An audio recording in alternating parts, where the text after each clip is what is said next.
Eccoci qui, finalmente abbiamo avuto qualche problema per collegarci, ma ci siamo. C'è anche Max Del Papa come tutti i giovedì. Grazie Max, buona mattina.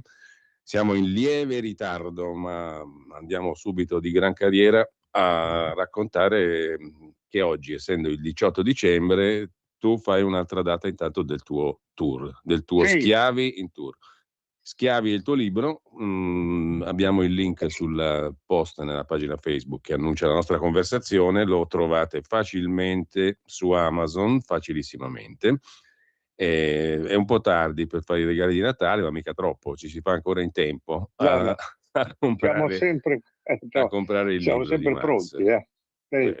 È l'opera a cui tieni di più, no? L'hai raccontato tante volte. È il libro a cui tieni di più.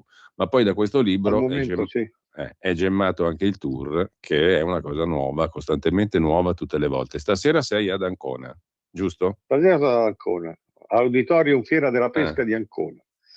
Stasera alle 21. Chi può e chi ci sta ascoltando magari da quelle parti o è lì vicino, ci può andare. A che ora? Alle 21 hai detto? Sì, aspetta che ammazzo il gatto che sta mangiandomi l'alberello con le luci di Natale e adesso io lo ammazzo.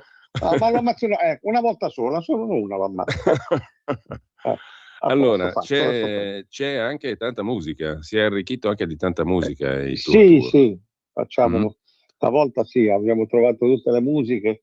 Mi sono ammazzato a trovarle, ma era proprio quello che ci voleva, credo. Allora, a proposito di musica, però, c'è un altro nostro amico che prima o poi verrà a trovarci qui nella nostra trasmissione, e che è Francesco Tricarico, semplicemente Tricarico o Tric per gli amici più stretti, che ha fatto una bella canzone, cioè noi esattamente, ha fatto una bellissima canzone, no? Sì.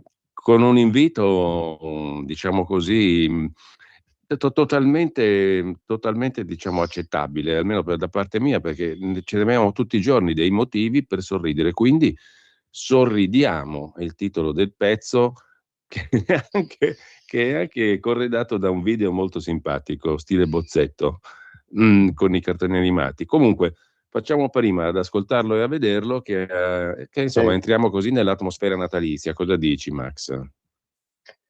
Dopo ne parliamo, era troppo bello per Sanremo. Bene, dai, allora ce la ascoltiamo, grazie a Simone in regia. Tricarico, Sorridiamo. Se vinci, ridi, se perdi, ridi, se sorridi, vivi di più. Chi vince ride, chi perde ride, chi sorride, vive di più. Sorride Franco che incontra Francesco, sorride Anna che non sente la sveglia, sorride Giovannino che si alza alle 5, sorride Sofia che si lava la faccia, un sorriso per tutti, per chi si sveglia presto, alla povera gente che però è intelligente e ha capito da un pezzo quanto siete bastardi. Ridiamo perché non c'è niente da ridere, ridiamo perché noi siamo liberi, ridiamo perché non abbiamo paura, ridiamo perché chi ride ultimo ride. Ridiamo al mattino, ridiamo alla sera, ridiamo alla notte, ridiamo della morte, della vita e della morte.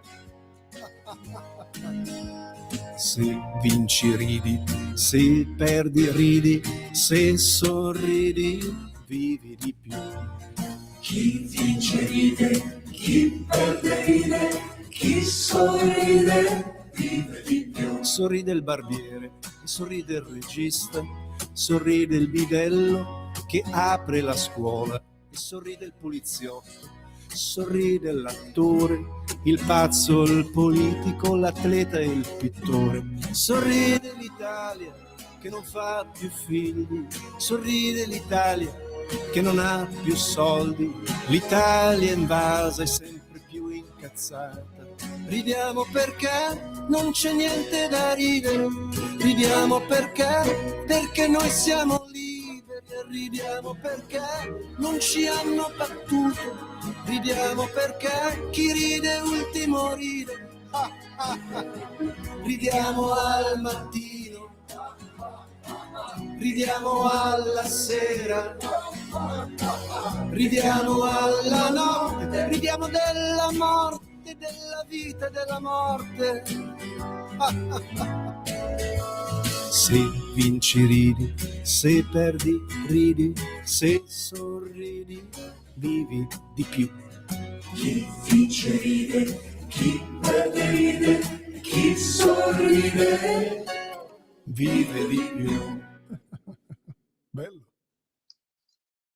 Bello, anche secondo me. Max, raccontiamo un po' la storia di questo brano e poi ci filosofeggiamo un po' intorno, perché sennò non siamo contenti, no? Visto che discendiamo da Elias Canetti, qua autodafè, dobbiamo tirarcela anche un po', o no? Intanto raccontiamo la storia di questo brano che sarebbe dovuto andare a Sanremo, no? Però al Carlo Conti non ci è piaciuto. Oh, ce l'avevo già un po' io questo brano qua. Ti avevo detto, con questo è difficile, io ti faccio tutti gli auguri, ma a parte non so se fargli gli auguri di andarci o no, perché visto quello che è stato raccattato anche quest'anno a Sanremo, tu dici così spicca, sì, però spicca in una palude che è miserabile, quindi secondo me è stato meglio così. Non è una sorpresa, anche perché sai, un brano, questo intanto è un brano molto interessante per molti aspetti, perché dietro l'apparente minimalismo sì, una specie di filastrocca, però non è una filastrocca. No, c'è un minimalismo che poi però si arricchisce di fioriture orchestrali, e poi c'è questo inciso che è sempre molto enfatico e forte, coinvolgente, commovente, perché, insomma, non dimentichiamo che Tricarico è anche diplomato al conservatorio, quindi sa perfettamente come costruire una un melodia, flauto traverso, se non ricordo che male, si no? apre, sì. Quindi insomma, c'è sempre una costruzione anche molto tecnica e molto competente. Sono le cosettine dei trapper o della roba che gira per Sanremo. È un omaggio dagli anni 60 ed è un omaggio al suo manager, che è Franco Godi, quindi è tutto proprio un'estetica. Lui all'inizio lo cita, sorride Franco e sorride Francesco, sono loro, e c'è quasi un'ispirazione per il carosello. Bisogna saperle fare queste cose qua. Serve l'espediente retorico, qual è? È quello di parlare dell'Italia attuale come se fosse in un altro tempo, in un altro mondo, per dire che insomma quello che a Sanremo non poteva passare, cioè l'Italia invasa, l'Italia che non ha più soldi, sempre più incazzata.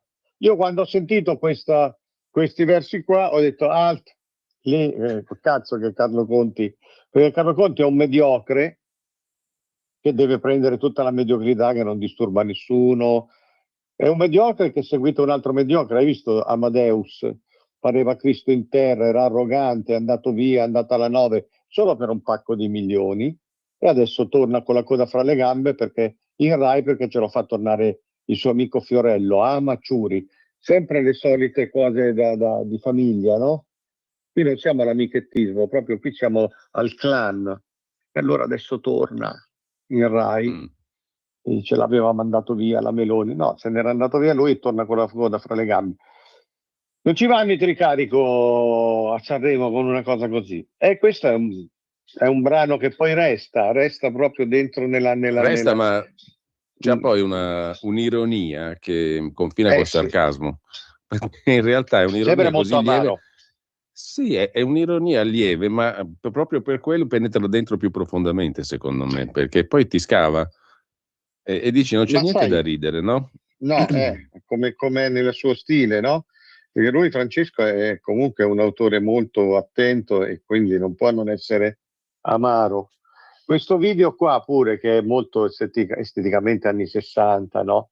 Anche questo, io ho visto il promo, poi mi ha detto aspetta un attimo perché lo dobbiamo fare con dei sorrisi un po' più mannari, un po' più ghigneschi, un po' più feroci, perché se no non riporta quello che voglio dire. Cioè il sorriso sì, ma deve essere un sorriso cattivo. No perché è cattivo la canzone, perché è cattivo il tempo, perché è cattive le cose che si vedono. Allora, queste cose qua per me è un artigianato musicale questo qua, che è sempre la forma più difficile. L'artigianato non è elementare, l'artigianato è il pezzo unico fatto bene, con competenza, con passione, con un'estetica, insomma, anche con un retroterra culturalmente musicale. Quindi, ma io adesso speriamo che giri, io continuo a dire, lo sai, glielo diciamo, fai il disco, perché questa canzone qua, poco tempo fa ne ha tirata fuori un'altra, l'Italia del boom. Sì, sì.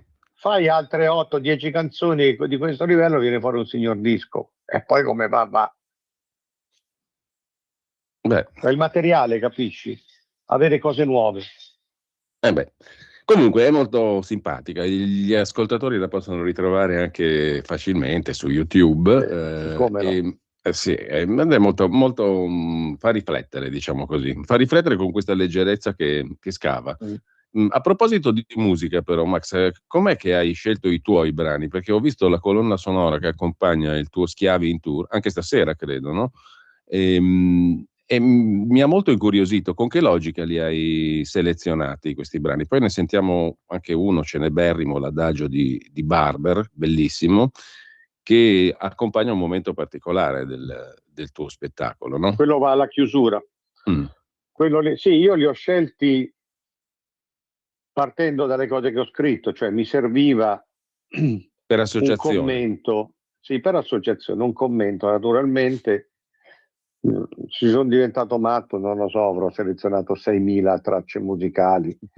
Devo dire che sono anche contento perché tanta passione, tanto studio anche della storia musicale alla fine mi sono serviti, perché lì c'è di tutto, ci sono le ciaccone, c'è il jazz, c'è molta musica classica, ci sono brani di musica, diciamo, contemporanea ai quali magari è stato tolto la parte vocale, perché la parte vocale ce la devo fare io.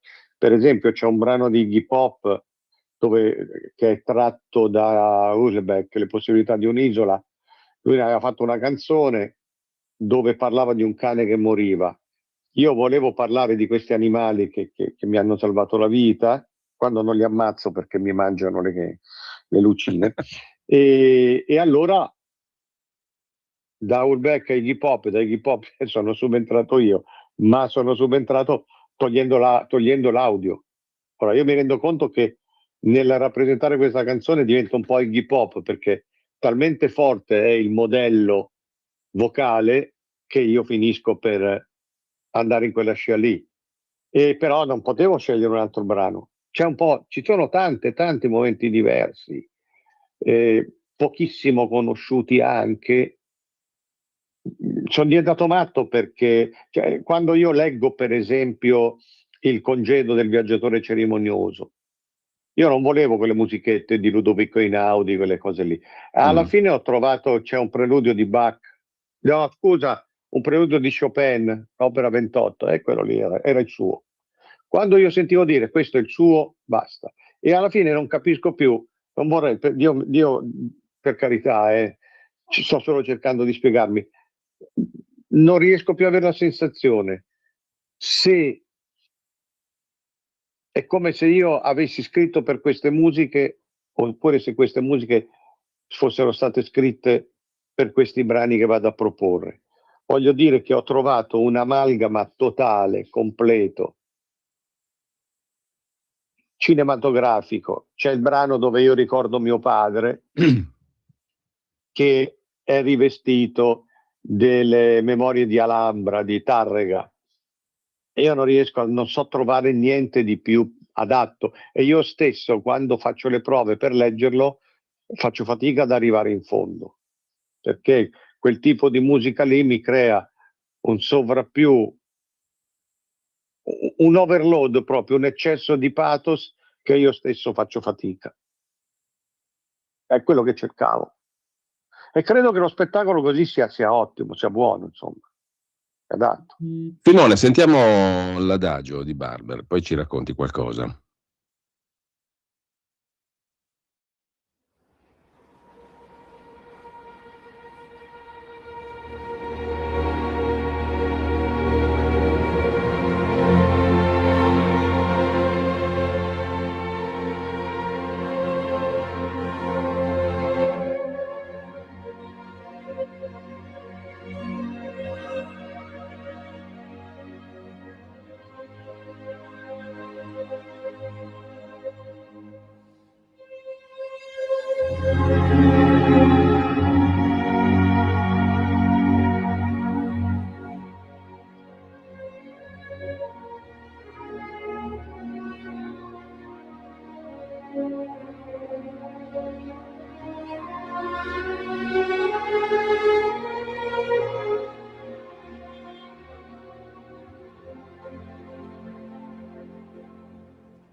Poi questa è lunga, prosegue. Allora, Samuel Barber, eseguito per la prima volta nel 1938, questo qui è uno dei brani più famosi del compositore. C'è anche Apocalypse Now, no? C'è quella scena su Apocalypse Now. Questo brano qui sì. è il finale, sì. che io leggo a sipario chiuso, cioè dietro, non più sul palco, dove mi congedo e racconto un po' dopo 2 ore di questa parabola, di questa perdita di ogni certezza, sia personale, sia civile, politica, professionale.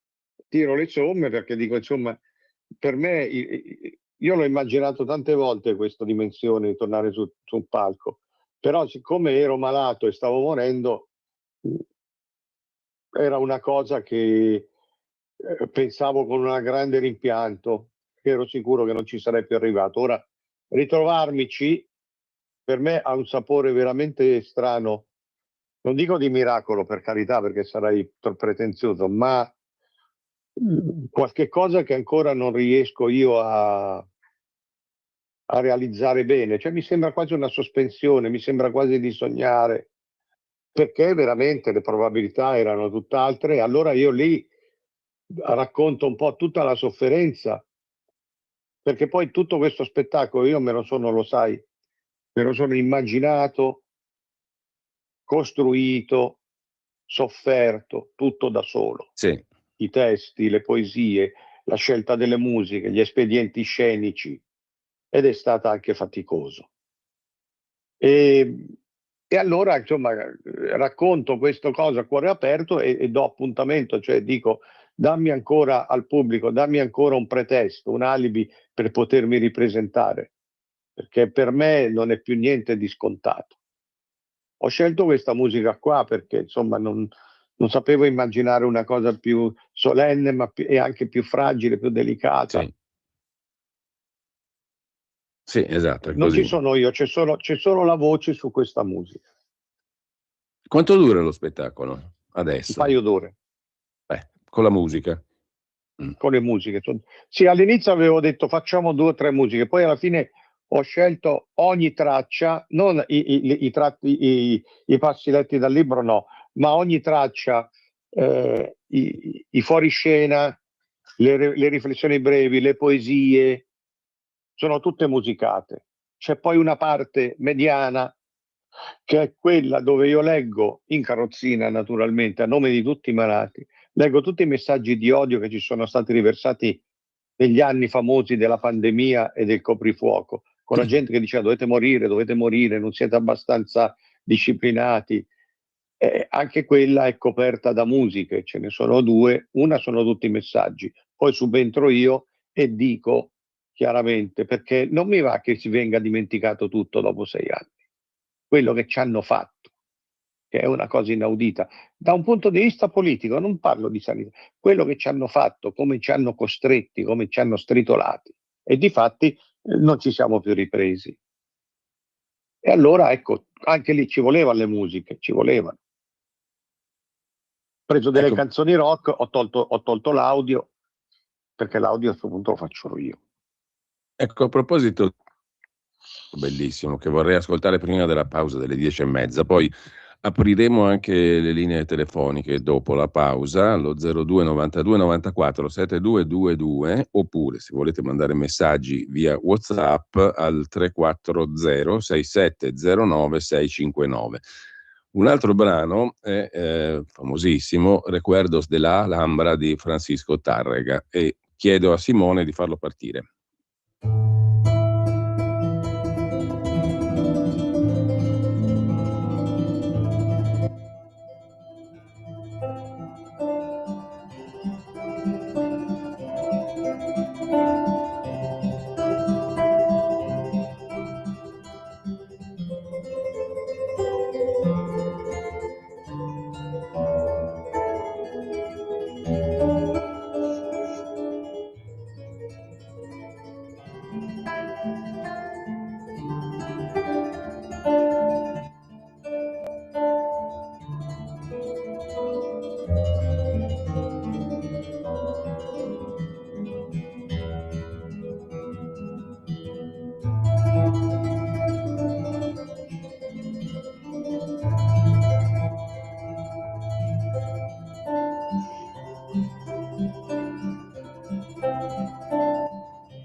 Anche questo è stato molto utilizzato nel cinema e non solo.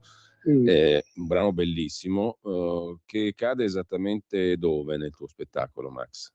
Quasi all'inizio, nella parte iniziale. Questo qui sono io che mi congedo da mio padre, che lo spingo per le corsie di un ospedale quando lui è terminale, e quindi faccio tutta una serie di riflessioni sul rapporto che io ho sempre avuto molto difficile con lui. Poi c'è anche uno sdoppiamento, perché l'esperienza che ha avuto lui dell'ospedale, del cancro e della morte, io l'ho sfiorata, ce l'ho avuta, e quindi ero io spinto su una carrozzina. Non so se anche dallo spirito di mio padre. Comunque, insomma, ho dovuto confrontarmi quasi per via cromosomica con questa esperienza. Devo dire che, se devo ricordare, lui l'ha vissuta in modo molto più dignitoso e più virile di me. Non l'ho visto mai disperarsi, l'ho visto accettare. Non credevo, perché non ero una persona equilibrata. L'ho visto accettare un destino, cosa che io non sono stato capace di fare. Max, abbiamo una piccola pausa, però poi ti devo fare una stupida domanda. La stupida domanda te la faccio tra 2 o 3 minuti, tra poco, pochissimo. Lo amiamo. Lo amiamo perché ci offre sempre le cose più buone e naturali. Linea Alberto Acerbis. Se qualcuno Natale, ciao amici e ciao a tutti, buona mattina, buon pomeriggio, sono Alberto Acerbis. Se qualcuno a Natale dice porco cane, sì, la Letizia non ne abbiamo già, siamo già quasi verso la fine, ve lo dico perché insomma permettetemi, dopo 35 anni che sono nel mondo dell'olio con qualche migliaio di famiglie, Cioè, noi sono a numero chiuso, Letizia 59 euro, ve ne ho parlato, una confezione bellissima, ma però io devo fare il regalo al Sordo Tour, perché il Sordo Tour, insomma, voglio qualcosa di straordinario, allora fai una bella cosa, chiedi informazioni per quanto riguarda la confezione che si chiama dono. Chiama 030 68 40 408, tu non vuoi sbattimenti, hai ragione, chiami qui, dici mi spieghi com'è la confezione dono, o meglio ancora vai a vederla sul sito olioacerbis.com, vai, sezione natalizia, vedi la confezione dono e capirai che tu, mentre gli altri si rompono i marron glacé a girare su tangenziale, a litigare, coppie che saltano, psicologi che devono unire le famiglie distrutte per i regali di Natale, ma hai visto che il regalo non era bello, dovevi regalare questo, te l'avevo detto, fai una bella cosa, relax 030 68 40 408 oppure tramite il nostro sito olioacerbis.com, vedi tutto, già che sei lì magari buttaci dentro qualcosa tipo 3 bottiglie di olio, 6, quello che vuoi. Ciao, alla prossima, vi voglio bene.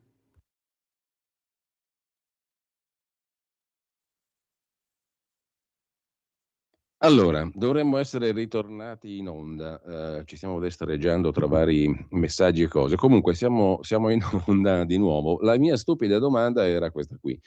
Dopo 2 ore nelle quali tu riversi tutto te stesso in questo spettacolo, in questo tour, credo ancora più che nel libro, se è possibile, ma non tanto per i contenuti, ma per la modalità, perché una modalità di rapporto diretto col pubblico, on stage, sul palco, sulla scena, con la musica, con tutta questa costruzione interiore che accompagna ogni volta in maniera diversa il tuo spettacolo. Lo chiamo spettacolo per capirci, no? Il tuo tour.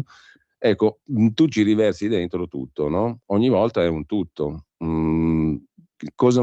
Prima stupida domanda, tu ne esci rinfrancato, stremato, esausto o rinvigorito da serate di questo tipo? E seconda cosa, attraverso questo tour stai coltivando la speranza o la disperazione? Scusa le 2 scemissime domande, però mi sono venute spontanee. No, sono domande che sono le uniche domande che ha senso di fare. No, io ne esco alimentando la disperazione. La speranza no.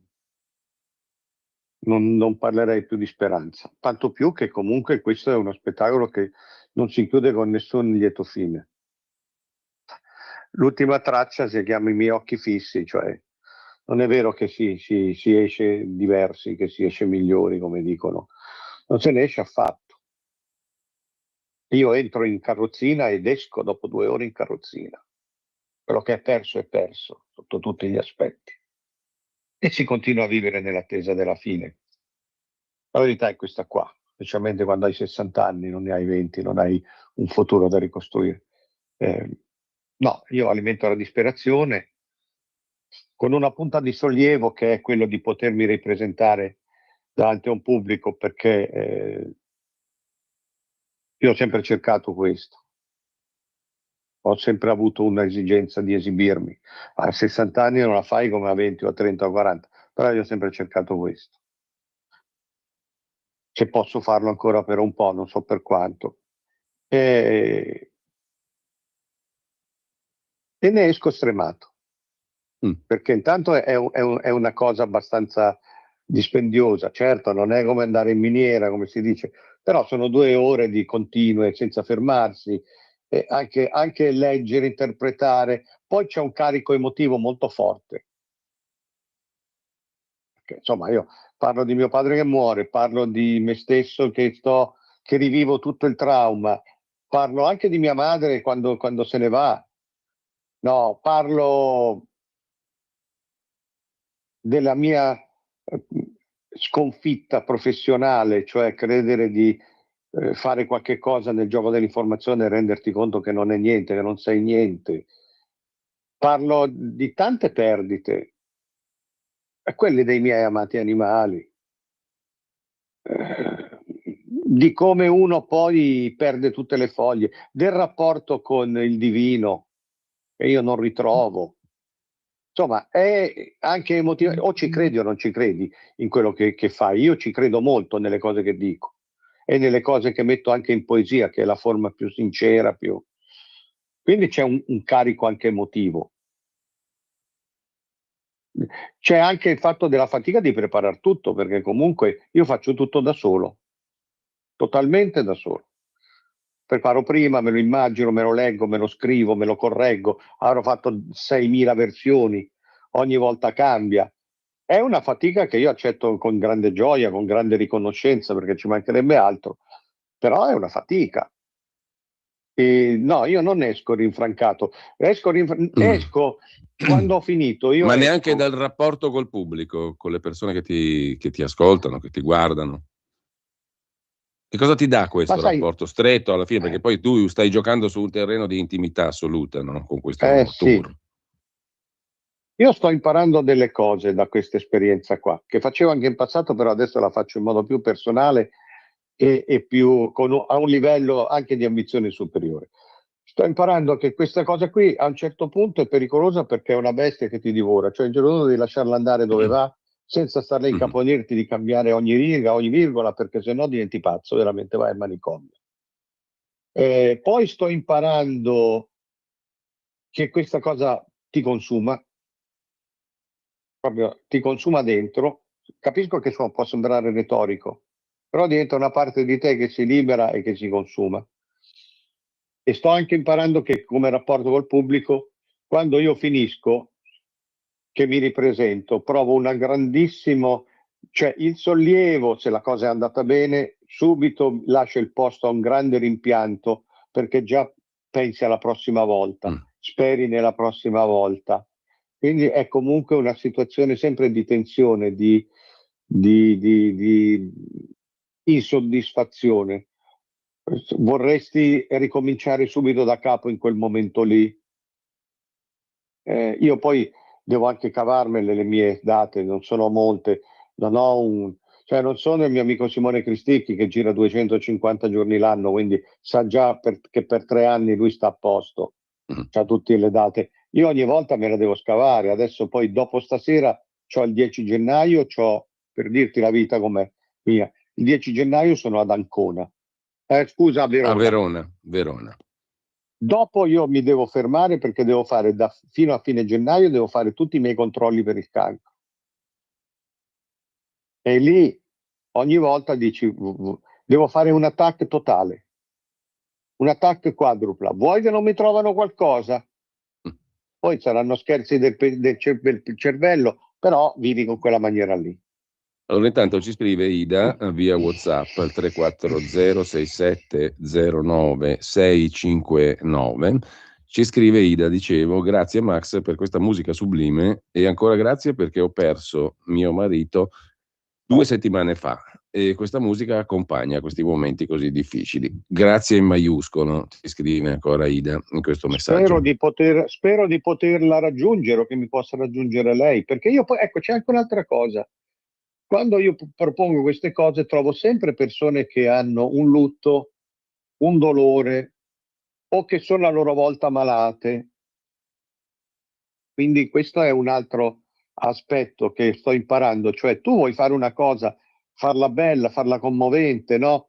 Ma è un fatto tuo di narcisismo in definitiva, è un'ambizione personale. Poi ogni volta succede una testimonianza così, oppure io sono stato a Cuneo, che è a 800 chilometri da dove sono, e a Cuneo una persona amica mi ha portato un dipinto di un amico che io frequentavo 35 anni fa qua, un Cristo bizantino. Io ricordavo quel dipinto, me l'ha portato in copia. Il nostro amico Bruno è morto all'Epifania di quest'anno, lei suo nipote, siamo diventati amici. Io ho dovuto fare tanta vita, ammalarmi, rischiare 35 anni di cose e mi sono trovato quel dipinto lì che io avevo in camera sua quando io tutti i giorni, quando facevo servizio civile alla comunità di Capodarco, andavo a trovare, ci facevamo delle grandi chiacchierate, dei grandi discorsi su Dio, sulla fede, sulla malattia, sulla paralisi, su quello che vuoi. Lui nella sua camera surriscaldata perché aveva sempre freddo e io adesso ho sempre freddo. Allora, tutto una rivoluzione esistenziale. Arrivo lì e trovo Stefania che mi porta questo dipinto, che mi ha raggiunto dopo tutta una vita. Succedono queste cose. E quindi io, cioè, è come se avessi questa conferma e dice, ma tu cosa credi di fare? Alla fine il destino va dove vuole, ti porta dove vuole, e questo è solamente uno strumento, piccolo, ma uno strumento. Allora io spero, quando sento anche Ida che mi dice così, io spero che un giorno di poterla abbracciare, salutare. Max, quanto entra di quello che c'è nel libro sotto forma anche di attualità, no? Di richiami all'attualità politica, sociale, economica, alla società che ci sta intorno? Il libro è anche innervato di quello, molto, no? Oltre alla parte più intima e personale e condivisibile con la sensibilità di tutti. Quanto riesci a far entrare anche nei tour dell'attualità? Se è interessante, se diventa un modo anche per comunicare anche quello, no? Non so se sia parte integrante del tour o quanta ce ne entri. Ma la cronaca è la vita, per cui quello è il filo conduttore. Ci sono le mie emozioni, ci sono le mie esperienze, però lì è l'attualità, è la cronaca che fa da direzione, che fa da innesco. Per cui ogni volta bisogna, io leggendo le parti del libro poi arrivo a commentare quello che succede, e lo farò anche stasera naturalmente, perché quando tu vedi che in un paesino, in un borgo, in un villaggio del Molise, in 4 massacrano un ragazzino, non so chi sono, una baby gang così, massacrano un ragazzino, dopo averlo bullizzato decidono di massacrarlo. E i genitori chiamano i padre e madre di questo ragazzino e gli dicono: fate scherzi, non vi permettete di denunciare, perché cioè dopo che la baby gang ha massacrato il ragazzino, ha rischiato di ammazzarlo, i genitori minacciano e bullizzano padre e madre della vittima. Cioè, questo la dice tutta di un paese che non sa risolvere questo genere di situazioni, non ci prova neanche. E allora come fai a non parlare di ste robe? Cioè, questi, i fatti che succedono, che fanno tutti schifo, poi sono quelli che rientrano nella mia sensibilità. Ma parte tutto da quel tipo di attualità lì. Allora, pensa solo al rapporto con la professione, con l'informazione. Sì. Come fai? Cioè, oggi viene fuori Corona che dice che per andare in televisione a Mediaset bisogna passare dal letto di signorini. Io non lo so se è vero o se sono le sparate di Corona, ma a parte che sarebbe una falsa notizia, perché da che mondo è mondo per andare in televisione bisogna sottostare dei ricatti anche sessuali. Allora, però cioè, il fatto, a me sembra, la notizia a me sembra che questa informazione è aggrappata a questo genere di notizie, che tutti sanno che ci stanno, lascia perdere i signorini, io parlo della situazione in generale, e tutti fingono di scandalizzarsene. Allora che informazione è questa qua? Che informazione parli, è? Che informazione c'è una poesia che io dedico proprio ai giornalisti. Adesso non la spoilerò, però. E ci ho messo sotto una canzone di Tom Waits, che è strumentale, che si chiama Dave the Butcher, Dave il macellaio, che è una marcetta alla Kurt Weill, grottesca, lugubre, da lager, perché i giornalisti sono roba da lager. Però è chiaro che io poi sviluppo il discorso. Questa commistione ormai, l'abbiamo visto anche da 3, questa commissione col potere ormai non c'è più una distinzione. Il giornalista si pone come propagandista di potere o antagonista di potere, ma di potere, basta. E come fai a non parlarne? Io ne parlo molto, ma già il fatto di tutti quei messaggi assassini, cioè a dirci dovete morire di un cancro, dovete essere deportati, dovete essere picchiati, dovete essere avvelenati, quelli che non si vaccinavano, no? Dovete andare in galera, erano giornalisti per lo più. Ce n'era una che ha detto: non si augura la morte a nessuno, ma chi rimpiangerebbe i Novax se muoiono? Questi sono tutti giornalisti, e questa è comunque, allora lì l'esperienza mia personale di uomo malato in carrozzina, eccetera, eccetera, poi si permea di una esperienza professionale, perché questi che auguravano anche a me la morte erano i miei cosiddetti colleghi. Quindi si rifluisce sempre in una cronaca che è sconcia.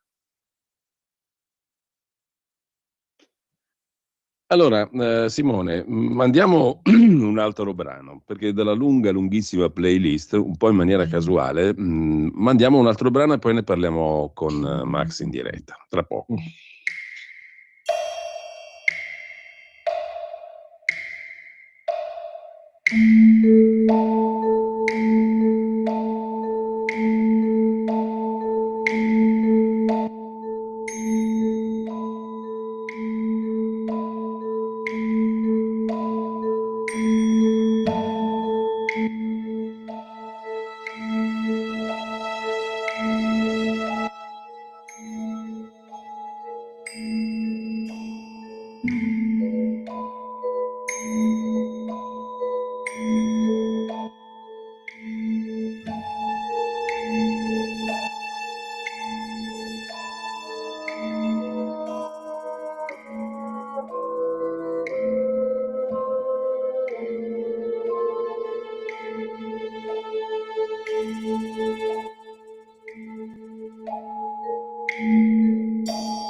Questo, Max, è un brano di un compositore abbastanza giovane, no? È dell'84, Fabio Massimo Capogrosso, se non sbaglio.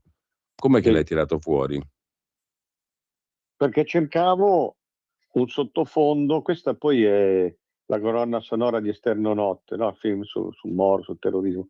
Cercavo assolutamente, questo tra l'altro è un brano risolto così, ma lui è famoso per dei pezzi a quattro mani o a doppio piano. Io cercavo un sottofondo così per entrare. Cioè questa è una sorta di introduzione, di prologo, che io ancora una volta leggo dietro la scena, dietro il sipario,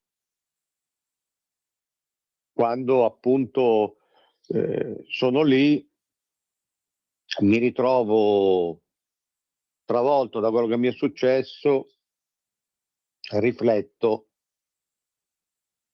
dico, ma quello stato di stupore, chi l'avrebbe detto? Adesso non ci rimane più niente. Allora, vedo che siamo già alle 10:49. Se qualcuno vuole intervenire, le linee le apriamo, può farlo allo 02 92 94 7222. Intanto c'è un ascoltatore che chiede il titolo del libro, Schiavi, semplicissimo. Il titolo del libro di Max è molto semplice, lo trovate facilmente su Amazon. E Giovanni che ci scrive via WhatsApp al 340 6709 659. Buongiorno, faccio fatica a vivere in un paese dove tutto è, virgolette, assolutamente, dove si applaude ai funerali, dove il confronto è un urlo. Dove cavolo stiamo andando? Scrive, anzi domanda. Sì. Giovanni. Assolutamente è uno di quegli avverbi. Le fiaccolate, vedi. Assolutamente sì, è un avverbio odioso ormai, mi è diventato odioso questo assolutamente. Assolutamente sì. Sì, come il severamente vietato. È l'unico posto al mondo in Italia dove una roba è vietata severamente. Severamente, non c'è blandamente. Bisogno di rafforzarlo, cioè l'impotenza, no? Siccome sanno che tanto se ne fottono del divieto, lo rafforzano da un punto di vista enfatico, ma non serve lo stesso. È severamente vietato. A proposito di cose severe, sto notando che le agenzie aprono stamani con lo sgombero del centro sociale a Scatta di Torino, Sicilia, Dio lo centro facessero, sociale. li disperdessero tutti questi. Operazione della Digos mosche. Che ha toccato Cacciami la stampa. Via questa, io non ne posso più, mi sta suonando. No, non dicevo a te, c'ho il gatto che mi sta suonando la tastiera, mi sta rovinando anche il pianoforte elettrico. Vabbè. No, li disperdessero, questi sono tutti brigatisti, tu c'è la faccia del brigatista, come diceva Lino Banfi. Ma hanno goduto per anni di impunità sostanziale, il patto col comune, tante belle cose, quindi non è che... Il comune gli dà la sede, gli sana la sede, però un governo, non dico di destra, un governo serio, decente, dignitoso, appena li deve disperdere. Questa è una cellula terroristica, ospitano pure gente di Hamas, Basta, su, finiamola, che dobbiamo aspettare ancora? Cazzo. Invece il secondo titolo dell'Ansa di stamani è il processo di Garlasco, c'è in aula a Pavia anche Alberto Stasi. Tutta sta roba qua, te cosa ti ha detto? Cosa ti dice tu che hai fatto la giudiziaria per tanti anni, quando non hai mai smesso di farla? Non capisco, io l'ho fatta per 20 anni, non la capisco sta roba. Non è più giudiziaria. Mi dice solo che è venuto fuori il solito verminaio, proprio un pozzo nero pieno di vermi, dove c'è di mezzo la magistratura, tanto per cambiare. Cioè, sentenze, non si capisce se hanno incastrato quello, hanno salvato quell'altro, gli hanno fatto fare 16 anni a sto qua, perché poi se ne sono pentiti, perché dopo di 16-17 anni che cosa è successo, hanno riaperto, qualcuno non... Guarda, dove la pigli male. Ma c'è una chiamata. Dopo... C'è una chiamata, la sentiamo al volo, allo 02 92 94 7222. Pronto? Pronto. Buongiorno. Pronto, buongiorno, auguri già in anticipo. Sono Franco da Milano. Sono d'accordo sulla chiusura di quel centro sociale di Torino, sono d'accordo su tutto quello che diceva il vostro interlocutore. Sì. Però mi riferivo al discorso che ha fatto prima e mi sembra aver capito bene, sono perfettamente d'accordo sulla storia dei genitori di quei minorenni che hanno menato quello là nelle Marche, mi sembra. Io sostengo da una vita, e volevo sapere cosa ne pensa il signor Del Papa, da una vita che se un minorenne fa certe cose ovviamente di livello, i primi che devono essere arrestati sono i genitori, perché così diamo un segnale ben chiaro di controllo dei figli, altrimenti non andiamo più da nessuna parte. Devono essere arrestati i genitori. Volevo sapere cosa ne pensa. Max. Ne penso che c'è un codice che dice che la responsabilità penale è personale. Quindi deve pagare chi ha fatto quello che ha fatto. Io farei una cosa diversa. Certo, i genitori hanno le loro colpe, però qui non è che sono colpe direttamente penali. Io farei una cosa diversa, perché mi sono rotto le palle, quindi userei il rasoio di Occam.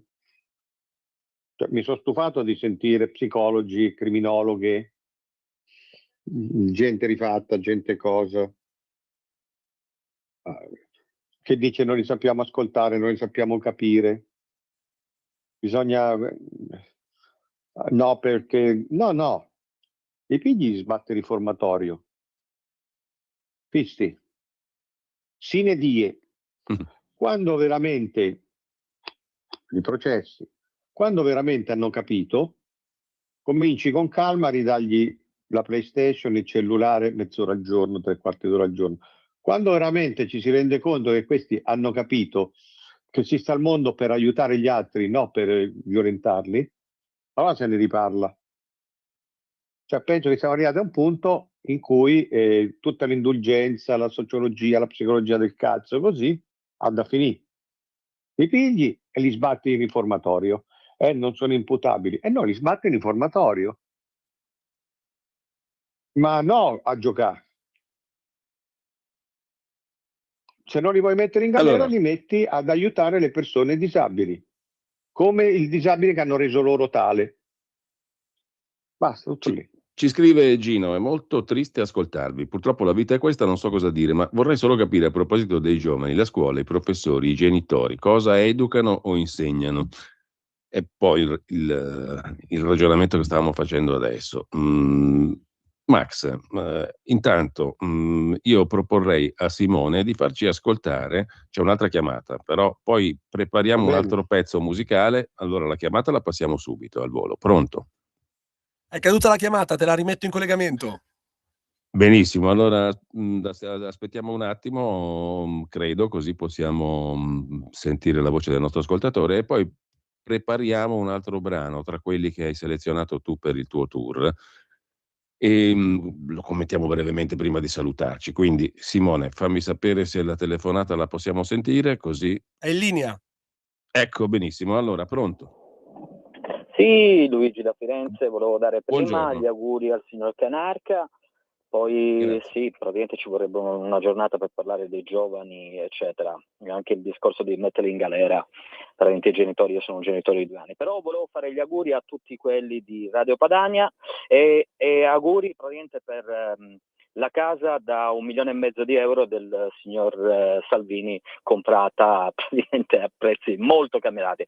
Volevo dirgli tanti auguri e forza Salvini con la sua casa da 1,5 milioni di euro. Se la politica Ecco. è questa, grazie e buon Natale. Arrivederci. Sentivamo la mancanza di una notazione così che ci tirasse su un po' il morale, finalmente ce l'abbiamo avuta, no? E allora, Simone, in regia. Io l'avevo vista già la casa di Salvini, non ho detto niente per discrezione, però c'ero passato lì vicino perché ho un'amica che abita lì e so di Rimpettaia, quindi avevo visto questa bellissima Diciamo foto. che ancora il codice penale non vieta di comprare case in Italia per il momento. No. Comunque. È un posto molto bello, è una casa molto bella. Allora, abbiamo pochissimi minuti, per cui Simone, io direi facci ascoltare il prossimo brano, lo commentiamo rapidamente e ci salutiamo.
Mered Meldau, grande pianista. Come cade, dove cade questo brano nel tuo tour? Questa cade in una poesia breve che parla di una ragazza immaginaria che è il simbolo di una vita precaria, senza diritti, senza nessun tipo di certezze, che fa ogni genere di lavoro, tranne uno. E questa è una cosa che entra molto nell'attualità, come si diceva. Cioè, non siamo anticapitalisti noi, non siamo la scatasuna, però dobbiamo pur vedere che questo genere di nuovo capitalismo che c'è adesso è stato un affare per i padroni e una sciagura per i derelitti, che non sono quelli tutelati dal signor Landini, quelli sono i più dimenticati. Cioè, questo nuovo capitalismo ha tolto ogni genere di responsabilità in capo ai padroni, gente che ha le migliaia di miliardi, e le ha lasciate tutte ai Cristi in croce. Per cui non c'è mai stato uno squilibrio così, credo, dai tempi dei servi della gleba. Gente che passa tutta la vita, arriva fino a 70 anni, lavorando in maniera precaria senza avere neanche una pensione. Io qui prima racconto che cos'è questo il capitalismo, non si capisce bene, iperliberismo, postliberismo, e poi me la cavo con una poesia di pochi versi, che tra l'altro non ho scritto adesso, ho scritto 15-20 anni fa, però l'ho recuperata e c'è questa ragazza che alla fine rimane con la testa nella sabbia come un gabbiano spiaggiato. E allora questa era la musica che mi sembrava bellissima, tra l'altro. Intanto vedo che il felino si sta facendo perdonare, se era lei l'artefice. No, questa è un'altra, qui ce ne sono 5, ora ne arriva una testa. Allora sì, questa è la più anziana. Sta intervenendo per salvare dalle tue grinfie l'altro. Bene, allora Max, sono le 11, ci salutiamo qua, facciamo in tempo a dirci buon Natale, e perché la settimana prossima non ci siamo, naturalmente essendo il 25, e poi vedremo per gennaio, si vedrà con calma. Intanto Max, grazie. A gennaio vengo su perché verrò a trovarvi, perché sto chiudendo una data anche su Milano. Ah, benissimo, benissimo, poi ce ne parli allora. Intanto un saluto a tutti e buona prosecuzione di ascolto. Ciao Max, grazie. Auguri.